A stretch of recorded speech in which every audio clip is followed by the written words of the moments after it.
Pada hari ini, kumpulan kami akan membentangkan kaedah fiqh yang keempat dan kelima di bawah subjek Qawaid Fiqhiyah IFM 4083, khusus pengajian Diploma Pengurusan Kewangan Islam semester 4. Nama pensyarah Ustazah Nurul Atirah binti Muhammad Azmi.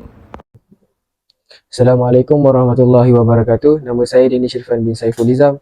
Nombor metrik PPD 22016. Saya daripada Diploma Pengurusan Kewangan Islam. Jadi saya akan menerangkan tentang kaedah keempat, iaitu ad-darar yuzal. Ad-darar yuzal itu adalah maksud harm must be eliminated. Setiap kemudaratan perlu dihindarkan. Okey, definisi untuk ad-darar yuzal adalah prinsip adalah hukum Islam yang bermaksud kerugian harus dihilangkan. Prinsip ini menekankan pentingnya menghilangkan atau mengurangkan kerugian dalam dialami oleh individu atau masyarakat dalam pelbagai konteks, termasuk dalam bidang muamalat, munakahat dan jenayah.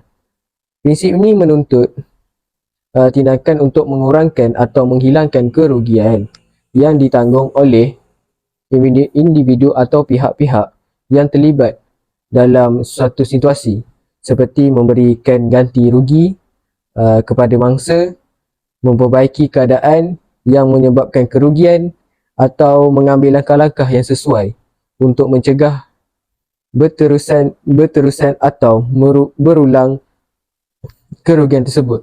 Prinsip ini merupakan asas yang penting dalam penyelesaian konflik dan pertimbangan hukum dalam konteks syariah.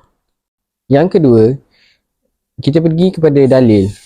Yang pertama ialah firman Allah Subhanahu Wa Taala, "Wallahu la yuhibbu mufsidin." Terjemahannya, sedang Allah tidak suka kepada orang-orang yang melakukan kepada kerosakan.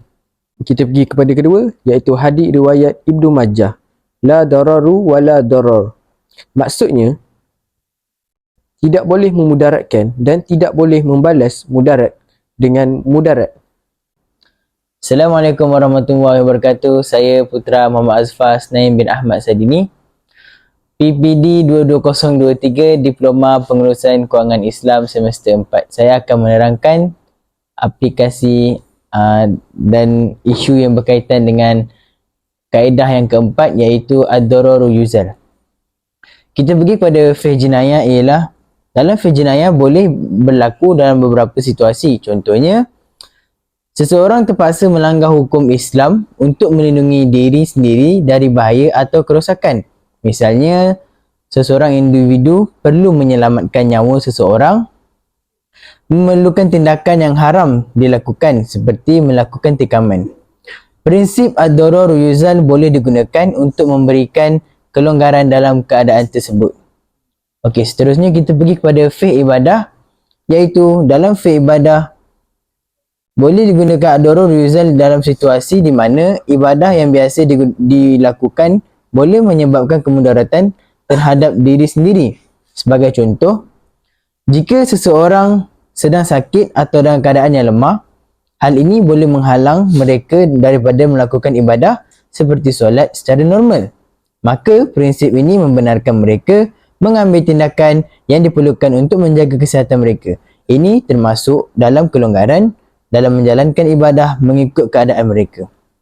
Kita pergi kepada fiqh munakahat, iaitu dalam konteks perkahwinan, prinsip ad-darar yuzal boleh berkait rapat, iaitu dengan isu perceraian di mana terdapat pertikaian mengenai hak penjagaan anak. Contohnya, pasangan suami isteri yang bercerai dan kedua-dua ibu bapa tersebut menginginkan hak penjagaan anak mereka, tetapi si suami merasakan dia lebih layak kerana mempunyai kewangan yang stabil, manakala si isteri pula mungkin bimbang anak akan mengalami tekanan emosi jika ditinggalkan bersama bapa mereka.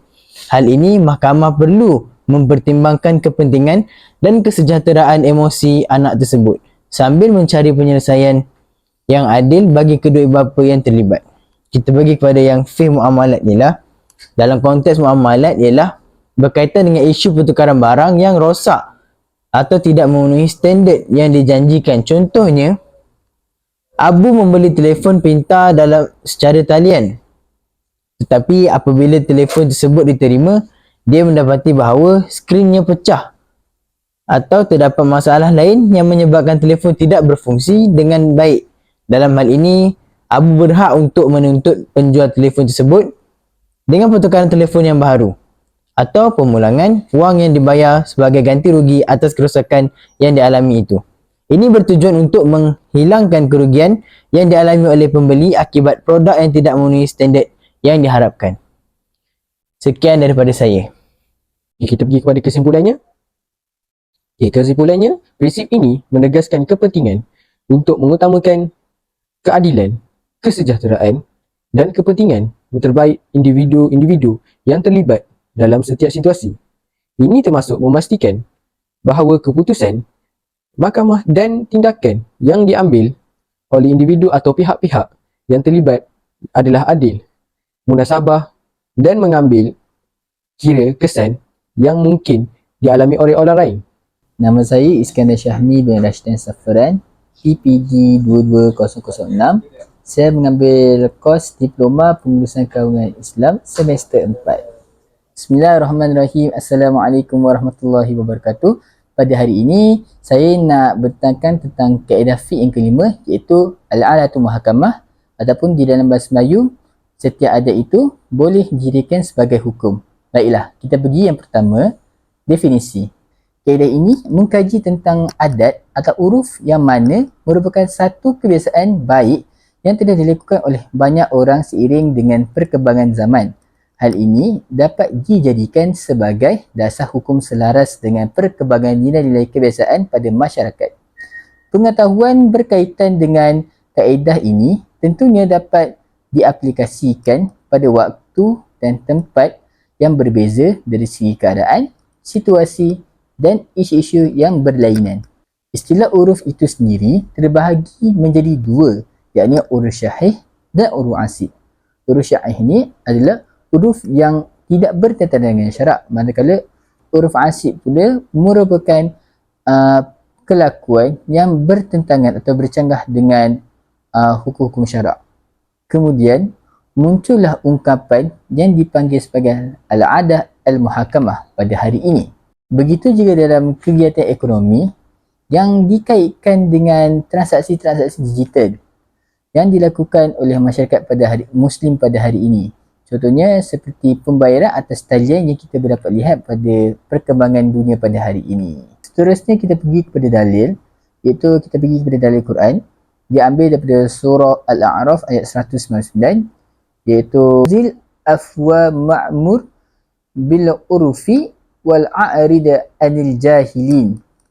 Terimalah apa yang mudah engkau lakukan dan suruhlah dengan perkara yang baik serta berpalinglah orang-orang yang jahil. Kita ambil daripada hadis yang diriwayatkan oleh Ahmad dari Ibnu Mas'ud, sabda Rasulullah SAW, maksudnya apa yang dipandang baik oleh Muslim maka baik di sisi Allah.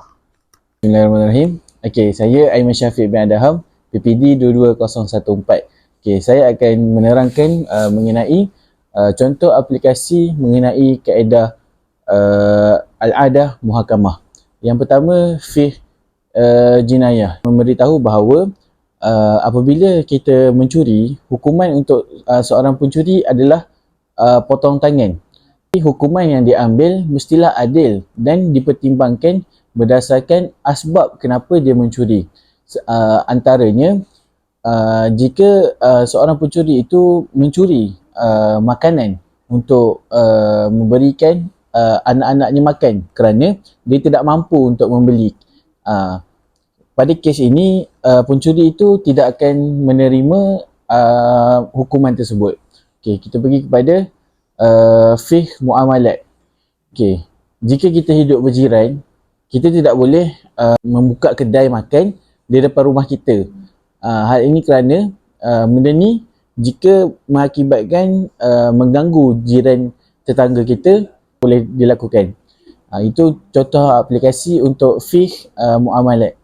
Seterusnya, fiqh munakahat, iaitu seorang isteri yang telah bersetubuh bersama suaminya akan mengandung selama 9 bulan, iaitu tidak ada tempoh yang lebih daripada setahun.